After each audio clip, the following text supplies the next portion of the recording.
வணக்கம் ஃப்ரெண்ட்ஸ், வாங்க நம்ம எம்வி விலாக்ஸ் ஆஃப் மலர்விழி சேனலில் இன்றைக்கி பார்க்க போகிறது சூப்பரான கொத்தமல்லி சட்னிங்க. கொத்தமல்லி இலை சட்னி அவ்வளோ உடம்புக்கு நல்லதுங்க. இதை கண் பார்வைக்கு, சரும பிரச்சனைக்கு எல்லாமே ரொம்ப நல்லதுங்க. நோய் எதிர்ப்பு சக்தியும் கொடுக்கக்கூடியது.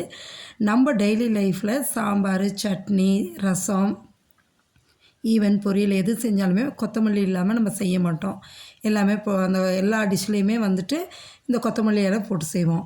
அந்த கொத்தமல்லி இலையை வச்சு நான் சூப்பராக என்னோடய ஸ்டைலில் சட்னி செஞ்சுருக்கேங்க. இது இட்லி, தோசை, சப்பாத்தி எல்லாத்துக்குமே நல்லாயிருக்குங்க. ஈவன் துவையல் மாரி அரைச்சி வச்சுக்கிட்டோன்னா சாதத்தோட சைட் டிஷ்ஷாகவும் சாப்பிட்லாங்க. நான் இன்றைக்கி செஞ்சுருக்கிறது இட்லி, தோசை, சப்பாத்திக்குங்க. நீங்களும் இந்த ஃபுல் ப்ரிப்ரேஷன் பார்க்கணுன்னா நம்ம சேனலில் போயிட்டு ஃபுல் வீடியோவும் ஸ்கிப் பண்ணாமல் பாருங்கள். ஃபுல் ப்ரிப்ரேஷன் தெரியும். நீங்களும் செஞ்சு சாப்பிட்டு பார்த்துட்டு எப்படி இருக்குன்னு கமெண்ட் செக்ஷனில் சொல்லுங்கள். சப்ஸ்கிரைப் பண்ணுங்கள். தேங்க்ஸ் ஃபார் வாட்சிங் ஃப்ரெண்ட்ஸ்.